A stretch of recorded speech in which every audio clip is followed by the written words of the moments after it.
Hello guys, welcome back to our channel. আমি সুদীপ, আমি রাহুল। তো চলে এসেছি ওনার রিঅ্যাকশন ভিডিও নিয়ে। আজকে আমরা রিঅ্যাকশন দেবো হচ্ছে আমাদের বাংলা ইন্ডাস্ট্রিতে নতুন একটা বই বেরিয়ে গেছে দাবাড়ু। তো কে কে কাস্টিং আছে বলে দেয়? তার টিজার বেরিয়ে গেছে। কাস্টিংয়ে আছে হচ্ছে আমাদের 90s মানে বিশাল পপুলার একটা হিরো হিরোইন ঋতুপর্ণা ম্যাম এবং চিরঞ্জিত স্যার, তার সাথে আরও অনেকে আছে। তো এই হচ্ছে ব্যাপার। এবং বইটা আসছে হচ্ছে কোথা থেকে তোমরা জানো? উইন্ডোজ প্রোডাকশন থেকে আসছে, যার উপর সত্যি ভরসা আছে। লাস্ট ইয়ার হিট দিল রক্তবীজ, মানে ডাইরেক্টর হচ্ছে বাসু। তো পথিকৃৎ বাসু, তো খুবই ইয়ং ডিরেক্টর। ওকে, তো দেখা যাক। লাস্ট ইয়ার তোমার হচ্ছে কাছের মানুষগুলো একটা বই এনেছিল, খুব সুন্দর বই। তো বইটা ভালো লেগেছিলো দেখে, মানে তো এবার হচ্ছে দেখা যাক। তো এইবার উইন্ডোজ প্রোডাকশন থেকে আসছে, আমাদের একটা ভরসা আছে, কেন কি তারা যখন বই নিয়ে আসে তাদের একটা অডিয়েন্স আছে এবং মানে দেখতে যায়। আমরা বই দেখতে গেছিলাম, ঠিক আছে, রক্তবীজ হলে রাত্রি 8টার শোতে গেছিলাম গাইজ, আমাদের বাড়ি কল্যাণীতে, ঠিক আছে, হ্যাঁ, নদিয়া কল্যাণীতে। ঠিক আছে, সন্ধ্যে 8টার সময় দেখতে গেছি। আমরা অবাক হয়ে গেছি। সেখানেও বয়স্ক মহিলারা আসছেন, কাকিমারা আসছেন, তারা শুধুমাত্র ওই উইন্ডোজ প্রোডাকশনের বই এসছে হলে তাই দেখতে না। আমি যেদিন শুনে এসেছিলাম যে উইন্ডোজের বই আসলে বয়স্করা রেডি থাকে, সেদিন আমি নিজের চোখে দেখেছিলাম। তো দেখা যাক, এটাও মানে দাবারই আই থিঙ্ক কিছু হবে, তাই জন্য দাবারও নাম। এবং আরেকটা জিনিস না বললেই নয়, এখানে তুই কি জানিস রাও, মানে যে স্ক্রিন প্লেটা লিখেছে সেটা হচ্ছে আমাদের ইউটিউবার একজন, বেঙ্গলে একজন ইউটিউবার, মানে উনি ক্রিটিক্স রিভিউ করেন। তো অরিত্র দা বলে একজন আছেন, অরিত্র গায়ন, তো তিনি স্ক্রিন প্লেটা লিখেছেন। তো শোটা আমাদের একটা খুবই গর্বের বিষয়। ইউটিউব থেকে এত বড় একটা ছেলে আজকে কোনো একটা এত বড় স্টেজে গিয়ে এত বড় একটা ব্যানার থেকে নিজের প্রতিভাটাকে স্ক্রিন প্লে করছে। তো সব মিলিয়ে খুবই এক্সাইটেড আছি, আমরা দেখবো। তার আগে যদি ভিডিওটা ভালো লেগে থাকে, তোমরা কি করতে হবে জানো? তোমাদের চ্যানেলটা সাবস্ক্রাইব করে লাইক করে শেয়ার করে দিতে হবে। তো শুরু করা যাক। শুরু করি, তোমরা এই জিনিসটা পাত্রী করো। দাবাড়ু মানে যে চেয়ার্সের উপরে কিছু হয়তো। তো চলো দেখা যাক। দাবাকে কি বলে জানিস? রাজার খেলা। ও হ্যাঁ, দাবাড়ু রাজাদের খেলা। ঘুটিটা আসল রাজা হলো যে রাজাকে চালায়। ক্রিকেট ফুটবল খেললে চাকরি হয়, চাকরির অবসরে লোকে দাবাটা খেলে। আমরা মধ্যবিত্ত মানুষ, আমাদের আসল লড়াই ভাতে। তোকে ফিশার কাসপারভ বানাতে চান? পৃথিবী না সাধারণ মানুষের কথা মনে রাখে এক্সেপশনাল।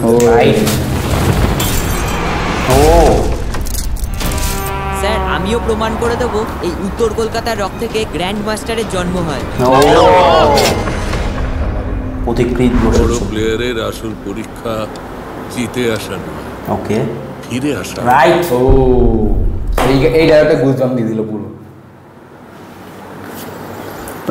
বেশি কিছু দেখায়নি, মানে দাবারও নিয়ে বইটা ওই যেটা বললো, মানে এই ডায়লগটা তার একটা কিছু ডায়লগ ছিল ওই চিরঞ্জিত স্যারের, আই থিঙ্ক না, মানে সত্যি গুজবাম্প ডায়লগ। সেই যেহেতু সব পুরনো অ্যাক্টর আছে, ওরা মানে ধরে রেখেছে পুরো স্ক্রিনটাকে, অনেকটা আছে সব, ঠিক আছে, যারা পুরনো অ্যাক্টর আছে, ডায়লগগুলো এক একটা সময় এক একটা বলছে না, জাস্ট গুজবাম্প দিয়ে যাচ্ছে। হ্যাঁ, আর যে বইটার বেশি সবে মানে টিজারটাতে শুধু ক্যারেক্টারগুলো শুধু দেখিয়েছে, কোন ক্যারেক্টার আছে সেগুলোই দেখিয়েছে, পুরো মানে বলেনি যে কী কেসটা ঘটবে, মানে কি কেন ওই ও হচ্ছে মেন পশ্চিমবঙ্গের মেন দাবার গ্র্যান্ড মাস্টার, হ্যাঁ, যেটা হয় সেটাই হবে, সেটা এটারই মানে জার্নিটা আলটিমেট কেউ হতে পারবে যেটা মনে হচ্ছে। এবং এটা হয়তো কোনো একটা রিয়েল ইনসিডেন্টের উপর বেস করেই হচ্ছে। তো খুবই আর এক কিছু একটা কথাগুলো যেগুলো সত্যি মানে আমাদের জীবনে হলে, মানে একটা জায়গায় ও বললো যে মানে মানুষ সাধারণ মানুষকে মনে রাখে না, এক্সেপশনাল কি মনে রাখে। তারপর একটা জায়গায় আছে কি যেটা মানে বলছে যে কি দাবা হচ্ছে কি রাজাদের খেলা, সত্যি দাবা হচ্ছে রাজারাই আমাদের দাবাটা নিয়ে এসেছে। আর একটা যেটা বলো যে কি ওই মানে ক্রিকেট নাকি দাবা খেললে হবে না, আমাদের পেটে ভাত জুটলেই মানে সামথিং একটা কিছু বলে, মানে চাকরি বাকরি করে এটা অবসরে মানুষ খেলতে চায়, মানে কিছু লাইন আছে, মানে এটা মানুষ ধরে টাইম পাস করার জন্য যায়, কিন্তু না, এটা টাইম পাস করার জন্য এটা নিয়ে ভবিষ্যৎ গড়া যায়, মানে কিছু লাইন আছে, মানে বাস্তবকে মানে রিপ্রেজেন্ট করছে। আর যদি বলে যে উইন্ডোজ যদি বই নিয়ে আসে সত্যি ভালো লাগে, হ্যাঁ, তো এটাও ধরে রাখবে, মানে দরকার নেই, মানে ওই মানে হিরো মারছে বলে না, উড়ে চলে যাচ্ছে, মানে বিশাল অ্যাকশনের দরকার নেই। বইয়ে হচ্ছে ডায়লগ আর অ্যাক্টিং, হ্যাঁ, এই হচ্ছে অ্যাক্টিং এ মানুষ ধরে রাখছে। দেখলে তো আমার মানে কিছু যে ওই মুমেন্টে যেটা বললো গুজবাম্প এসে গেছিল। সো পথিকৃৎ দা এবং ওই অরিত্র দা স্ক্রিন প্লে লিখেছে, খুবই মানে ভালো লাগছে দেখে, এরকম একটা ছোটো ভালো কাজ আসছে। আর সঙ্গে অ্যাক্টিং যা করেছে ওই ঋতুপর্ণা ম্যাম, আর হচ্ছে চিরঞ্জিত স্যার, আর যে বাচ্চা ছেলেটার নাম আমি জানি না, গাইস কমেন্ট করে বলুন। দীপঙ্কর লাগছিল, দীপঙ্কর আই থিঙ্ক যাই হবে এত কিছু একটা, তো সেও খুব ভালো অ্যাক্টিংটা ধরে রেখেছে কিন্তু, মানে পড়তে দেয়নি যে ঠিক আছে ভালো, মানে ডিরেক্টর খুব ভালো সবাইকে হ্যান্ডেল করেছে। এবং গাড়ির যে শটটা আছে নিয়েছে, আগুন জ্বলবে মারলো যে ঢুকে গেল, ধাক্কাটা মারলো খুব সুন্দর, অ্যাক্সিডেন্টটা খুব সুন্দর। আমার গ্র্যান্ডারও আছে কিন্তু, শুধু ওই ঘরের ভেতর দাবা খেলা নিয়ে কিন্তু রাখেনি, কাহিনীটাকে চেঞ্জ করে। আমার ভালো লাগে ঋতুপর্ণা ম্যামের অ্যাক্টিং গুলো দেখবা, যে হাওড়া ব্রিজ না করে ব্রিজে হাঁটছিল, পিছনে পুরো চেসের মতন ছিল, মানে গ্রাফিক্সটা খুব ভালো লাগলো দেখে, ঠিক ওই গ্রাফিক্সটা দেখে খুব ভালো লাগছিল, খুবই দুই একটা জায়গা খুবই সুন্দর। আর ঋতুপর্ণা ম্যামকেও দেখছি খুব একদম একটা সাধারণ পরিবারের একটা মহিলাকে একদম পুরো একটা তুলে ধরেছে। আর দুই একটা দেখো ঋতুপর্ণা ম্যামের গরম একটা তরকারি ঋতুপর্ণা গ্যাস ছড়ে উঠলো, ওটা এই সিনটা খুব সুন্দর লাগছিল, সুন্দরভাবে সবকিছু স্টেজ করা হয়েছে।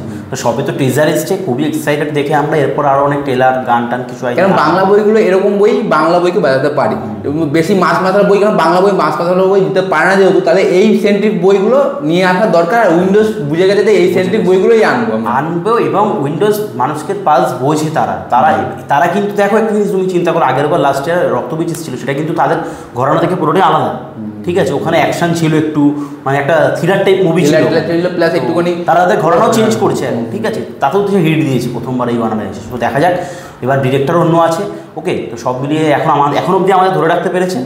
তো এই হচ্ছে আমাদের ওয়ান টেক রিঅ্যাকশন। যদি ভিডিওটা ভালো লেগে থাকে তোমরা জানো তোমাদের কী করতে হবে, চ্যানেলটা সাবস্ক্রাইব করে লাইক কমেন্ট শেয়ার করতে হবে, আর পাশে বেল আইকনটা অবশ্যই টিপতে হবে, বেল আইকনটা টিপলে আমাদের ভিডিওটা সবার প্রথমে তোমাদের পৌঁছাবে না। চলো দেখা হবে আবার পরে কোনো নতুন ভিডিওতে, আজকের মতো বাই।